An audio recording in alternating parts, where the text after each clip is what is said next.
இது மகிமை நேரம். கர்த்தரும் இரட்சகருமாயிருக்கிற இயேசு கிறிஸ்துவின் ஈடிணையற்ற இன்ப நாமத்தினாலே மகிமை டிவி நேயர்களை அன்புடன் வாழ்த்துகிறேன்.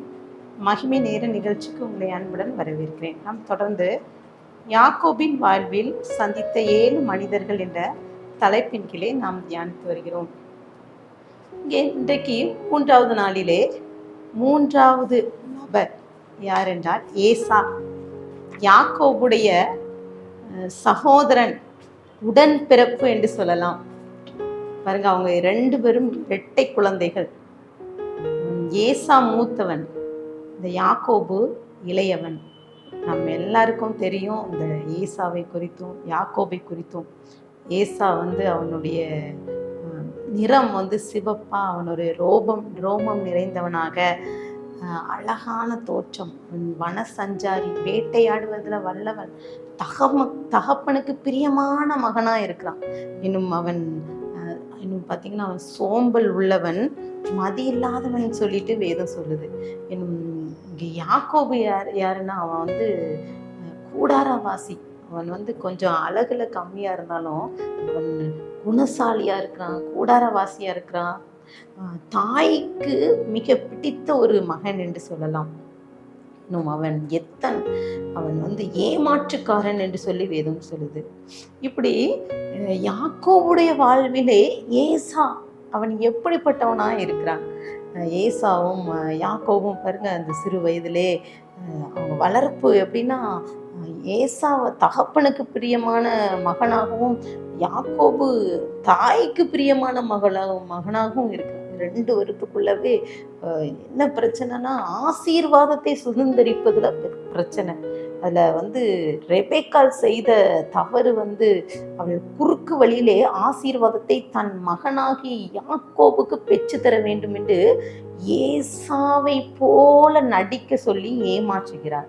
வேதத்திலையும் நீங்க பாத்தீங்கன்னா, அந்த பச்சைபால் தாவீதினிடத்தில் போய் அவன் தன்னுடைய மகன் சாலோமோனை தாவீது ராஜாவாக அபிஷேகம் பண்ண போறாரு என்று எல்லாம் கேட்ட பின்பதாக அங்க நடந்த காரியம், தாவீதின் இன்னொரு மகனாகிய அதோனியா தானே ராஜா என்று அறிவிக்கிறான். அதை கேட்டு பச்சைபால் குறுக்கு வழியில போல, அவ தவறான எண்ணத்துல எதையுமே செய்யாதபடிக்கு அவள் அமைதியாக பொறுமையா இருந்து நாத்தான் தீர்க்கதரிசியை நாடி அந்த கதைகள் எல்லாம் சொல்லி, தாவீது ராஜா, என்னுடைய மகனை ராஜாவாக அபிஷேகம் பண்ணுவேன் எல்லாம் சொன்னதையெல்லாம் சொல்லி அவள் முறையாக சென்று தாவீதுடன் பேசி அறிவிக்கிறாள்.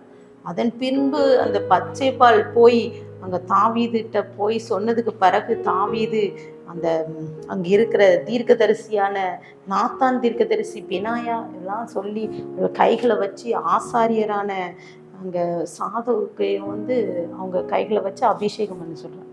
அவன் சாலோமன் ராஜாவுக்கு நேர் வழியாக ஆசீர்வாதத்தை தெரிந்து கொண்ட ஒரு தாய் என்று சொல்றான். ஆனால் ரெபேக்காள் பிள்ளைகளுக்குள்ளே பிரிவினையை கொண்டு வருகிறாள். பாருங்க, பிரிவினை, இந்த 2 சகோதரர்களுக்குள்ள பிரிவினை வந்துட்டு. இன்னும் பார்த்தீங்கன்னா, ஏசாவை குறித்து வேதம் என்ன சொல்கிறது என்றால், ஆதியாகமம் 27:41, யாக்கோபை தன் தகப்பன் ஆசீர்வதித்த நிமித்தம் ஏசா யாக்கோபை பகைத்து, என் தகப்பனுக்காக துக்கிக்கும் நாட்கள் சீக்கிரமாய் வரும், அப்பொழுது என் சகோதரனாகிய யாக்கோபை கொன்று போடுவேன் என்று ஏசா தன் இருதயத்தை சொல்லி கொண்டான் என்று இங்கு சொல்லி குறிப்பிடப்பட்டிருக்கிறது. என்னன்னா, ஏசாவுடைய ஆசீர்வாதத்தை யாக்கோபு எடுத்துட்டான், இவங்க 2த்துக்கும் பிரிவினை வருது. ஆனா ஏசா அவன் இருதயத்துக்குள்ள என்ன நினைக்கிறான்னா, யாருக்குமே தெரியாத அவன் இருதயத்துக்குள்ள நினைக்கிறான், ஈசாக்கு துக்கிக்கிற நாள் வரப்போது, அவனுடைய கடைசி நாள்ல இருக்கான். அந்த நேரத்துல துக்க நாள் வந்த பிறகு, ஈசாக்கு இறந்த பின்பு இந்த யாக்கோபை கொண்டு போட்டுவேன் இந்த செய்தி ரெபேக்காளுக்கு போகிறது. ரெபேக்காலும் ஈசாக்கும் தன்னுடைய மகனாக யாக்கோபை அழைச்சி கொண்டு போய் அவன் என்ன செய்யறான்னா, அவனுடைய சகோதரர் வீட்டுக்கு ஓடும்படி சொல்கிறான். பகை வளர்ந்து கொண்டே இருக்கு. ஏசாவுக்கும் யாக்கோபுக்கும் இடையில் இருக்கிற பகை வளர்ந்து கொண்டே இருக்கிறது. அந்த ஏசாவை குறித்து என்ன சொல்றதுன்னா, அவன் அழுறான். துக்கித்து அழுறான். ஏ ஏசா கிட்ட போய் கேட்குறான், ஆண்டவரே எனக்கு ஒரே ஒரு ஆசீர்வாதம் மட்டும்தான் இருந்தா என்று சொல்லி ரொம்ப கெஞ்சி அழுறான். கடைசியில் அவன் மனதை தேர்த்துக்கிடுறான்.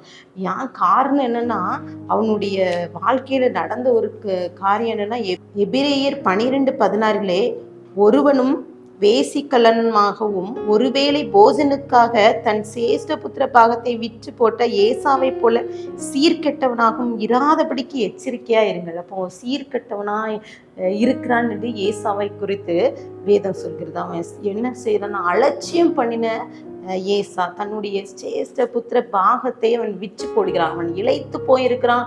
அவனுக்கு ஏதாவது பசிக்குது, சாப்பிட வேணும் அப்படின்னு இருக்கும்போது தன்னுடைய சகோதரன் கூளை அவன் காய்ச்சி கொண்டு இருக்கிறத பார்த்து, அதை கொடுத்தா நான் என்னுடைய சேஷ்ட பாகத்தை நான் கொடுத்துடுறேன்னு சொல்லி விற்று போடுறேன். இப்போ அவன்கிட்ட இருக்கிற ஆசீர்வாதம் எல்லாமே இல்லை. அப்போ அவனுக்குள்ளாகவே தன்னுடைய சகோதரன் மீது கோபம் வருது.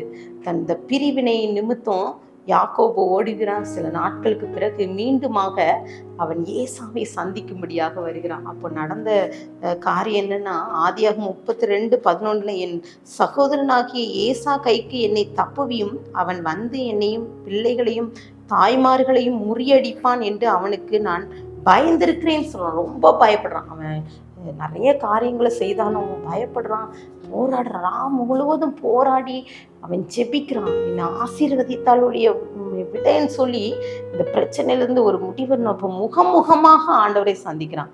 நடந்தது என்னன்னா, ஏசாவுக்கு வெகுமதிகள்லாம் அனுப்பி வைக்கிறான். ஆனால் அவங்க வேலைக்காரர்கள்லாம் சொல்றாங்க, ஏசா உங்களை எதிர்கொண்டு 400 பேரோடு வருகிறார் என்று சொன்னேன்னு அவனுக்கு பயம். அவன் நிறைய இதெல்லாம் பண்றான், ட்ரிக்ஸ்லாம் பண்ணான். தன்னுடைய வேலைக்காரர்களை முன்பதாக வைத்து அவனுடைய பிள்ளைகள், அப்புறம் வேலைக்காரருடைய பிள்ளைகள் லேயாள், அவளுடைய பிள்ளைகள், அதுக்கு பேர் ராகேலுடைய பிள்ளைகளை வைத்து முன்பதாக அனுப்புகிறான். ஆனால் நடந்த காரியம் என்னன்னா, ஏசா மனமாற்றம் அடைகிறான். அவனுக்குள்ள ஒரு மாற்றம் வந்தது. ஆதியாகமம் 33:4 அப்பொழுது ஏசா எதிர்கொண்டு ஓடி அவனை தழுவி அவன் கழுத்தை கட்டி கொண்டு அவனை முத்தம் செய்தான். இருவரும் அழுதார்கள் என்று சொல்லி அங்கே வேதம் சொல்கிறது. பாருங்க, இப்போ சகோதரருக்குள்ளே பகை, ஏசாவுக்கும் யாக்கோபுக்கும் பிரிவினையை கொண்டு வந்த இந்த தன்னுடைய தகப்பன் தாய்மார்கள் இவங்க 2 பேருக்குள்ள இருக்கிற இந்த பகையை கர்த்தர் மாற்றி போட்டார். அவன் போராடி ஜெபித்து இந்த ஆசீர்வாதத்தை சுதந்திரித்து கொள்கிறான். அது மாத்திரமில்ல, ஏசா மனம் மாறுகிறான். அவன் பார்க்கிறான், இதெல்லாம் யாருன்னு கேட்கிறான், விசாரிக்கிறான். அப்போ சொல்றான், இது என்னுடைய பிள்ளைகள், கர்த்தர் எனக்கு கொடுத்த ஆசீர்வாதம் சொல்லி எல்லாம் சொல்றான். இதெல்லாம் எனக்கு எதற்கு, இந்த காரியம்லாம் எனக்கு எதற்குன்னு சொல்லி ஏசாக்கு பார்க்குறான். அப்போ ஏசாவை பார்த்தோன்னே யாக்கோபு சொல்கிறான், அவன் முகத்தை பார்த்து அவன் தேவனுடைய முகத்தை காண்கிறேன் என்று சொல்லி, ஏசா முகத்தை பார்த்து யாக்கோபு சொல்கிறான், தேவ சாயலை காண்கிறேன். பாருங்க, மனமாற்றம். இந்த ஏசாவுடைய மனமாற்றத்தை பார்த்து யாக்கோபு பாருங்க, அவனுடைய சந்தித்த 3வது நபர் அந்த ஏசா. அவன் வாழ்க்கையிலே பிரிவினை இருந்தாலும் கர்த்தரிடம் போராடி அவனை மேற்கொண்டு அங்கே ஏசாவோட மனமாற்றத்தை அவன் பெற்றுக்கொண்ட யாக்கோபு என்று சொல்ல. அன்றைக்கு கூட இந்த வார்த்தையை கேட்டுக்கொண்டிருக்க நீங்கள் கூட ஏதோ ஒரு பிரிவினையில் இருக்கலாம், பிரச்சனையில் இருக்கலாம். இப்படிப்பட்ட சூழ்நிலையில இருக்கும்போது ஆண்டவர்கிட்ட ஜெபிங்க. ஆண்டவர் எப்பேற்பட்ட பகையா இருந்தாலும் கொண்டு போற்றுவேன் என்று சொன்ன ஏசாவை கூட கர்த்தர் மனமாற்றம் அடைய செய்த தேவன் இன்றைக்கும் உங்க வாழ்க்கையில, உங்க குடும்ப வாழ்க்கையிலையும் கூட பிரிவினைங்கிற அந்த காரியத்திலிருந்து கர்த்தர் விடுதலை தருவ. ஆண்டவர் சமூகத்துல ஒப்பு கொடுத்து ஜெபிக்கலாமா? அன்பின் பரலோக தகப்பனை ஸ்தோத்திரிக்கிறோம். இந்த நாளுக்காக நன்றி.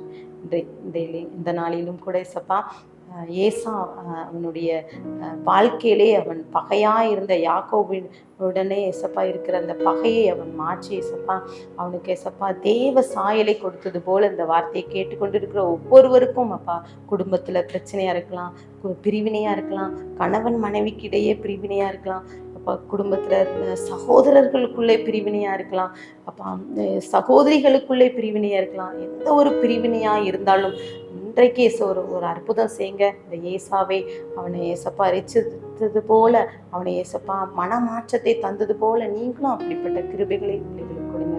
உடைய சமூகத்தில் எங்களை தாழ்த்தி உரிமையாக துதிகன மகிமையெல்லாம் மக்கள் ஏறடிக்கிறோம். மீப்பர் மூலம் கேட்கிற பிதாவே, ஆமென்.